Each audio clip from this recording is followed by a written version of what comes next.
Coaching in Session, your exclusive destination for unparalleled personal and professional growth. With your host, Michael Rearden. Whether you choose to live within limits or break free, your mindset journey begins here. When I say the word resilience, what is something that comes to your mind? Are you thinking about how you can endure the pain? Are you thinking about what is necessary to make it through? Or are you thinking about, I don't got what he just said. What is resilience? So when we try to define resilience, we are left with multiple meanings. Resilience can mean we're able to fight when the fight might be not into our favor. Or resilient might be that we are going to get back up even if we get knocked down. Or resilience might be we're going to keep on trying to win even if losing seems to be the only option at the time. There are going to be many negative sides to what the mind is going to say. But resilience is not only about losing. Resilience is about staying in the fight until we win.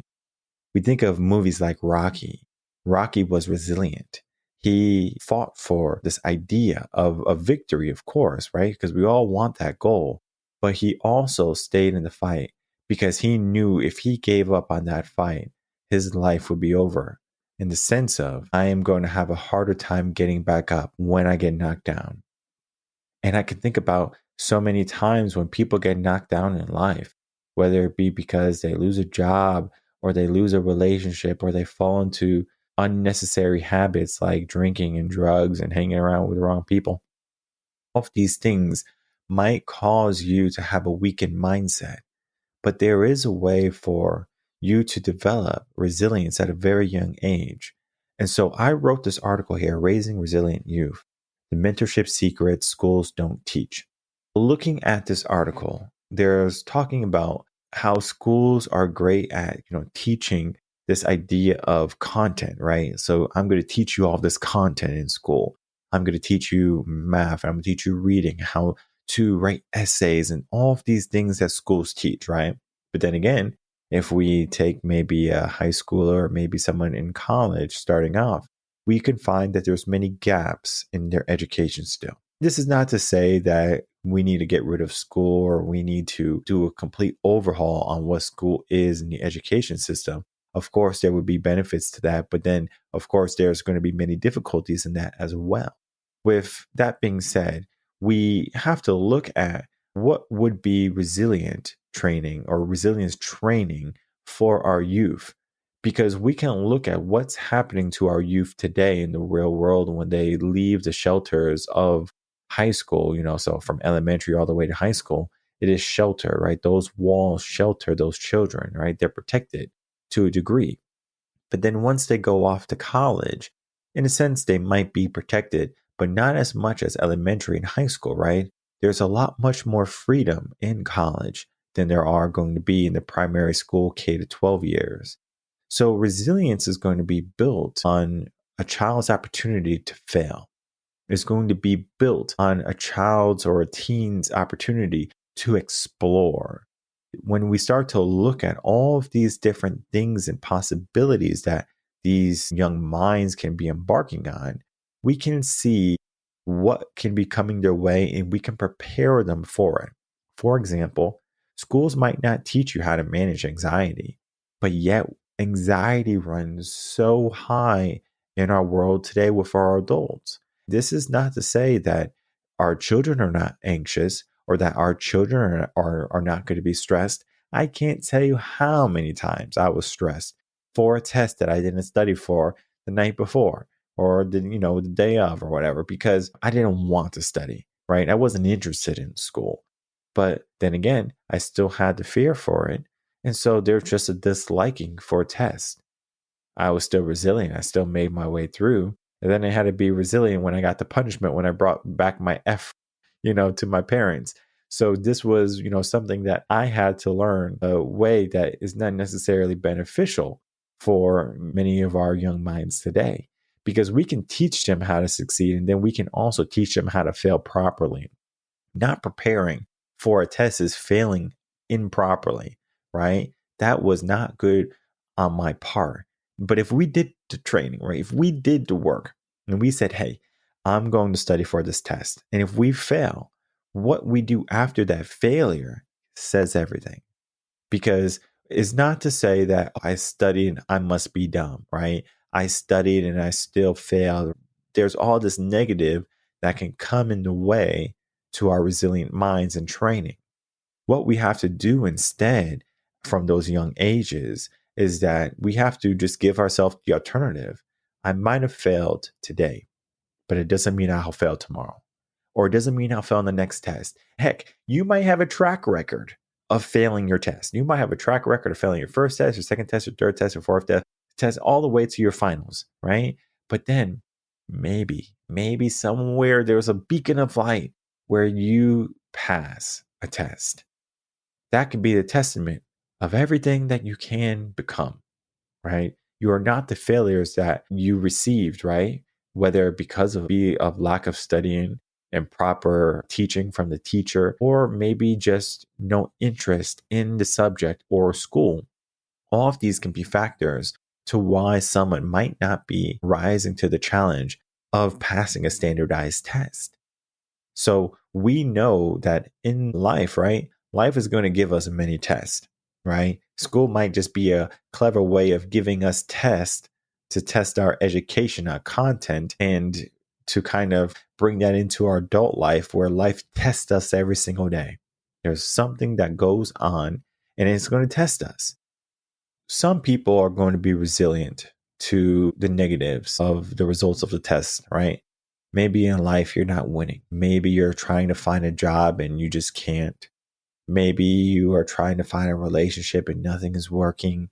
Maybe you're, trying to get ahead on a project and it seems like everything you do or everything that's happening is almost like a setback. One of the things that is going to creep in your mind is like, why even bother? This is going to be the poison of what resilience is. We don't want that thought in our head. We don't want, why bother? Why do I have to continue to do this, right? We do it because we know it's going to build resilience, right? Going to the gym might not feel good on day 1. It might not feel good on day 100 or year 100, whatever it be. But you do it because you understand it builds something within you. What is that? When we look at youth, for example, there's going to be ways that you can build resilience within them. I think of my children, right? My children are still young. The resilience training already has begun. If they fall, I say get back up. If they are going to jump off the sofa, I say have fun. I don't say be careful. If they are doing something dangerous, I'm going to say, okay, what did you learn there? Right? They might learn the limitations, right? But then I'm going to say, what if we did it a different way? What if we did this instead of what you did?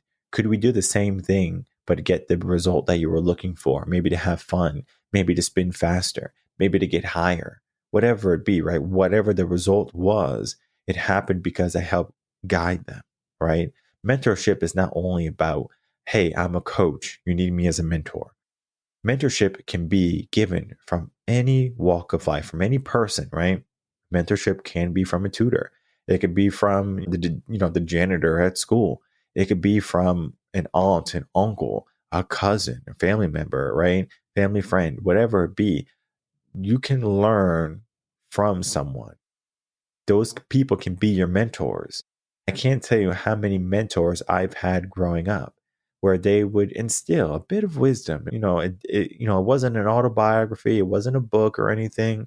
It was just a snippet, a story. It helped share and influence my perspective because I can say life can be so hard, right? Life can be so tough. Why me? Boo-hoo. I can come in with all the sob stories of not being strong or not being adequate. But then I said, you know what? If I'm not adequate today, what's stopping me from being adequate tomorrow? If I'm not strong today, what's stopping me from not being strong tomorrow?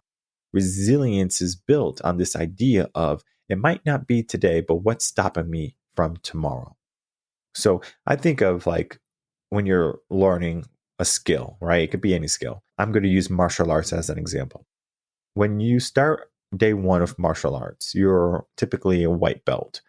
Maybe you're just doing the introductory type of class and you're no belt, right? You're just a person that's going to try things out. Still white belt. This idea, you're just a nobody or you're a white belt. And the white belt signifies something, right? It signifies that you are going to be climbing the ranks. Maybe one day you'll be a black belt. You have to understand what each level means. If you are a blue belt, you should be able to beat a white belt. If you're a purple belt, you should be able to beat a white belt, right? Things along those lines. Now, of course, I know there's people who are like black belts and they'll pretend to be a white belt or something along those lines. They'll kind of go into a new dojo and beat up all the, elite guys in there to kind of prove a point that just because you think you have risen to this height, it doesn't give you the playground to take it easy. Resilience is not built on complacency and comfort. It's built on effort and maybe even some struggle. So when I'm struggling in martial arts or the gym or work or whatever it be, there's a difference between good struggle and bad struggle. If I'm spinning the wheels, right? If I'm just kind of not moving and I'm hitting the gas and nothing's happening, I need to pivot. I need to make some changes very quickly. But if I'm just kind of taking the punches and saying, oh, I guess I'm a punching bag, then something is wrong. I need to figure something out. Because we can raise people to be punching bags, right? How many people do that are punching bags who just keep taking the hits and they just say, hey, this is life. But that is not what resilience should be for you. You shouldn't be resilient to the negativities of what others are giving you or what the world is giving you or what you're allotted. Resilience is saying, I'm going to keep on trying to get what I think I want. Because you might not have done the work to know what you truly want yet, but at least you can give yourself this belief that you want. So we start walking, maybe not with 100% confidence, but we walk with 100% curiosity. What is behind the corner? What is behind the door? So when we're raising children, they're extremely curious. Just the other day, my kid was trying to open the cabinet. I'm like, why are you opening the cabinet? He's like, sorry, Dad. I'm like, well, no, you don't got to be sorry, but like, why are you opening the cabinet? Like, are you curious to, what's behind that door? Children are just naturally curious. They want to know everything. They want to touch everything. They are going to ask questions. They're going to ask why? Well, you have to be able to answer that. Then you have to be able to support their growth because there's going to be times when they fall and maybe you want to pick them up. Do you? There's going to be times when they cry and they yell. What do? Do you give them a hug and say it's going to be okay? Or do you say, what's wrong? Let's figure this out together. There's going to be ways that you can be a passive parent or you can be a parent that is fully involved in their child's life. This is not to say that there's one right or wrong way to raise children. But when we're trying to raise resilient children, we have to allow them to go through those moments of pain. Think back of our group 2 episode where one of the coaches, he was talking about how his son failed, or it was him when he had lost the game. And the dad was, driving and the mom wanted to say something. The mom was like, baby, it's going to be okay. Like, it's okay to lose. And the dad said, don't talk to the boy. Dad said, let him go through it. Let him figure it out. Now, resilience is not only about figuring things out by yourself. It's not all about going in the corner, going in to your room and figuring out what you did wrong, right? That's not what resilience is all the time. There's going to be times when you have to have this applied theory to what resilience is. And that's when you do your self-education work, right? But it's more so of there's guided resilience and then there's resilience that you have to navigate through. Because when you go to school, the curriculum is going to be teaching you how to do something, whether it be addition, right? So you learn what 2 plus 2, you learn what 3 plus 5 is, but you're not necessarily learning what 3 plus 5 is and what 5 plus 3 is. You're understanding what the addition sign means into the equation. You have 5 objects and you're going to add 3 objects to them, or vice versa, 3 objects and you're going to add 5 things to it. The addition sign is the problem, right? So we know now the problem and we just have to figure out the solution. So it doesn't matter what number it is. It could be 102 plus 79. we know that the problem is an addition problem. Now, if we have a subtraction problem, now we know that there's a subtraction problem. If we know there's a multiplication problem, we know that there's a multiplication and division, same thing, right? All of these things help us understand what is the problem and how to figure out the solution. Because if I just say, hey, here's a bunch of problems, and I don't give you any signs of addition or subtraction or multiplication, you either have to kind of make something up on your own, or you have to say, hey, these problems have, no indication of, what it's asking for. This is not like, talking about like questions, right? It's just talking about what life is, because life is going to give you a series of numbers. It's going to give you a series of problems. And sometimes it's going to be adding, and sometimes it's going to be subtraction. Sometimes you might be multiplying your money, and sometimes you might be dividing it, right? We have a good side and a bad side. The idea is no matter what, we are going to be confident in our abilities, because if we do it enough, eventually we develop a confidence, right? If I ask any adult, can you add? Most of adults are going to say yes. It might take them some time and it might take them a couple of fingers, but they can do it. Same thing with subtraction. Multiplication and division, might be a hit or miss with our world today, and, all of our technologies and our smartphones and things like that, because one of the things that will happen with our youth today is that they can't shy away from technology, because they will always have a phone typically in their pocket, right? So they can go to a calculator. So they don't have to do that. They can ask Google for the answer. So there's going to be a lot of conflict into what they're learning in their days. Because at one point you can say, I have to learn this because I'm not going to have access to tools like calculators at every single moment of my day. So since we know that that is no longer a possibility, right? Because we have access to calculators at almost any time of our day, whether it be on our computers or whether it be on our smartphones. So we have to be deliberate in why we're doing something, why we're trying to enhance our skills, why we're trying to be resilient in this fight. I remember my mom, she said something. This is back when we had the Texas freeze and all these people were like going into garages in their cars, and they were starting their cars and they were dying because of carbon monoxide poisoning, because they didn't realize that they had to open up the garage door if they wanted to have their car on. Now, of course, you have Teslas, you could do that, but those people just didn't know any better. They didn't grow up in a place where they had to figure out how to stay warm, or they had to figure out how to survive, or where to get their meal from. Most people don't know how to garden. They don't know how to grow. They don't know how to butcher a chicken or a cow or something along those lines. Not to say that you have to go out today after listening to this podcast and start to learn all these skills. It's not to say that you need to learn how to fight. You need to learn how to defend yourself, and all of these are nice things to have. Like, these skills could be nice things to have if you ever need them. But most people won't ever have to raise a finger. Most people won't have to ever clench a fist. Most people will never have to plant a seed, because our world today has enhanced our living capabilities to not need some of the foundational works that our predecessors or our ancestors needed in order to live and survive. So our survival today is very different than those of the past. And so our children's survival is going to be very different than what we had growing up, or what our parents had growing up, or what our great grandparents growing up. We can go all the way down the line. It's very different. So knowing this, right, we have to prepare them for what is going to be coming into their world.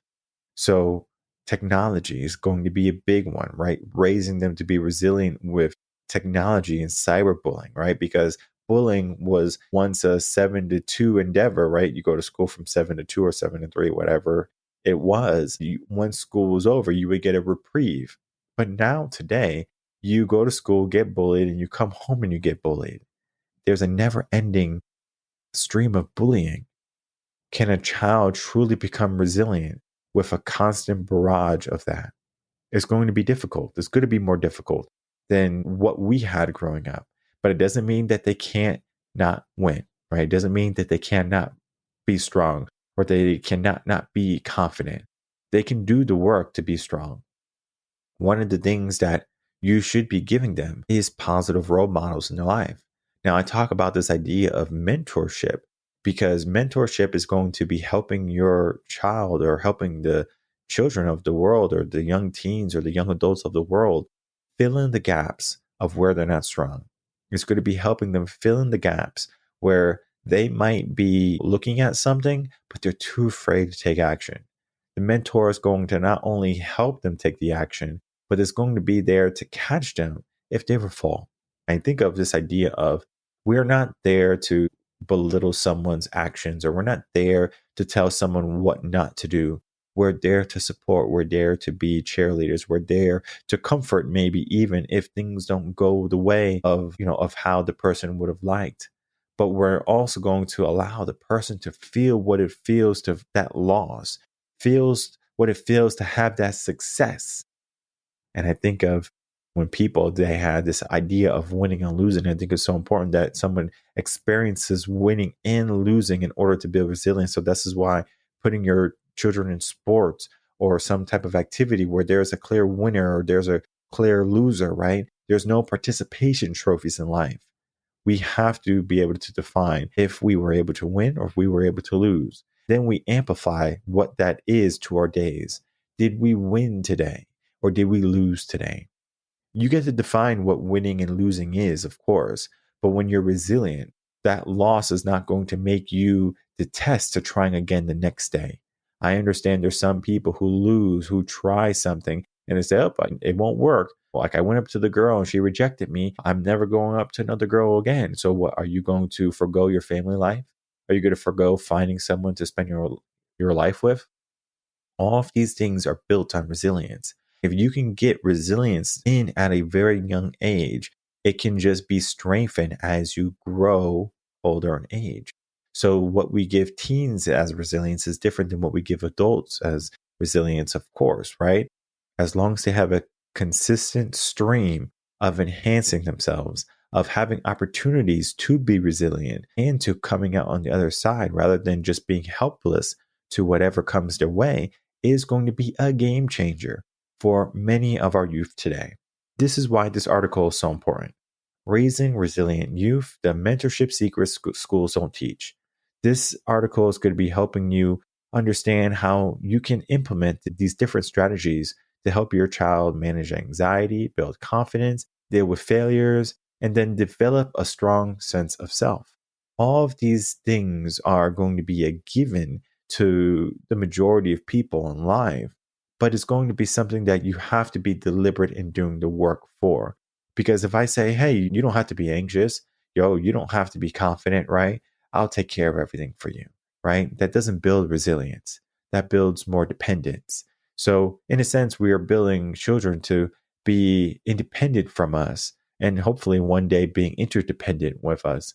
But before we let them out of the nest, we allow them opportunities to seek mentors, to seek guidance, to get teachers, and then to learn how to find them later in life if the need arises. Not everyone's going to need a life coach. Not everyone's going to need a business coach. Not everyone's going to need a relationship counselor. Those things might not be a necessity for you at any point of your life. But if you do need that type of assistance or that type of help, at least where to go. You can begin with this article here. The link is going to be right down below. You can visit us at revenconcepts.com and you can get the coaching that you need for yourself or for your child. This is all to say that our world today, especially the education system, is not preparing our children to be resilient. So we need to supplement it somehow. Parents, you can do it yourself if you want to do the work. You just can't forego what your children are. You can't forego, the upraising of your children. Because if you are not resilient as a parent, of course, then you're going to have to get the coaching first. Then you're going to have to kind of give that to your child as you progress through the process. And then, of course, you can also get a coach for your child. And then so they can become resilient alongside you. It could be a journey that you take together if you are not resilient yourself. But if you find that your child is not resilient within their endeavors or their schooling, then it is going to be a sure tell sign that you have to take action.